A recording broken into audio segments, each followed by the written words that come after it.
ശക്തമായ മഴയിൽ മതിൽക്കെട്ട് തകർന്നു വീണ് വീടിന് നാശനഷ്ടം. ഇരിങ്ങല്ലൂർ നടുവത്തിനിമിത്തൽ നൌഷാദിന്റെ വീടിനാണ് അപകടത്തിൽ നാശനഷ്ടമുണ്ടായത്.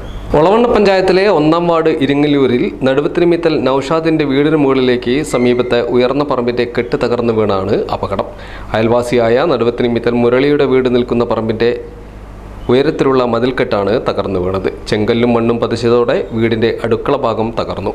മറ്റു ഭാഗങ്ങളിലെ ചുവരുകളിലും കേടുപാടുകൾ സംഭവിച്ചിട്ടുണ്ട്. ഓടിറ്റ വീടിന്റെ മേൽക്കൂര ആകെ തെന്നിമാറിയ നിലയിലുമാണ്. ഇന്ന് പുലർച്ചെ 1:40 അപകടമുണ്ടായത്. വർഷങ്ങൾക്ക് മുമ്പും ഈ കെട്ട് തകർന്നു വീണ് ഇതേ വീട് ഭാഗികമായി തകർന്നിരുന്നു. മതിൽക്കെട്ട് തകർന്നതോടെ മുരളിയുടെ വീടും അപകട ഭീഷണിയിലാണ്. ഒളവണ്ണ വില്ലേജ് ഉദ്യോഗസ്ഥരും പഞ്ചായത്ത് പ്രസിഡന്റും സ്ഥലം സന്ദർശിച്ചു. മഴ ശക്തമായി തുടരുന്ന സാഹചര്യത്തിൽ നൌഷാദിന്റെ കുടുംബത്തെ അടിയന്തരമായി മാറ്റിപ്പാർപ്പിക്കാനുള്ള നടപടികൾ കൈക്കൊള്ളുമെന്ന് ഗ്രാമപഞ്ചായത്ത് പ്രസിഡന്റ് പറഞ്ഞു. കഴിഞ്ഞ ദിവസത്തെ ശക്തമായ മഴയിലും കാറ്റിലുമാണ് ഒളവണ്ണ ഗ്രാമപഞ്ചായത്ത് 1-ാം വാർഡ് ഇരിങ്ങല്ലൂരിലെ നടുവത്തിനിമേത്തൽ ഭാഗത്ത് ഈ ഒരു വീട് ഭാഗികമായി തകരുന്ന ഒരു സ്ഥിതി ഉണ്ടായിട്ടുള്ളത്.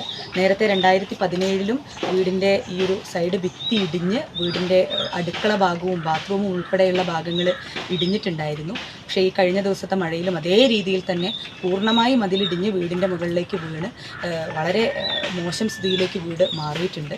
താൽക്കാലികമായി തൊട്ടടുത്ത വീട്ടിലാണ് ഇവിടെയുള്ള ആളുകൾ അഭയം പ്രാപിച്ചിട്ടുള്ളത്. രാത്രി ആയതുകൊണ്ട് തന്നെ വളരെ ദുർഘടം പിടിച്ച ഒരു അവസ്ഥയിലാണ് ഇവർ നിൽക്കുന്നത്. എത്രയും പെട്ടെന്ന് ഇവരെ മാറ്റി താമസിപ്പിക്കാനും അതുപോലെ തന്നെ വീട് പൂർവ്വസ്ഥിതിയിലാക്കുന്നതിനും വേണ്ടിയിട്ടുള്ള പ്രവർത്തനങ്ങൾ നടത്തേണ്ടതുണ്ട്. വില്ലേജിൽ നിന്ന് ആളുകൾ എത്തി സ്ഥലം സന്ദർശിച്ചിട്ടുണ്ട്. അതിനാവശ്യമായിട്ടുള്ള നടപടികൾ പഞ്ചായത്തിൻ്റെ ഭാഗത്തുനിന്ന് എല്ലാ രീതിയിലുമുള്ള സഹകരണത്തോടു കൂടി മുന്നോട്ട് പോകും.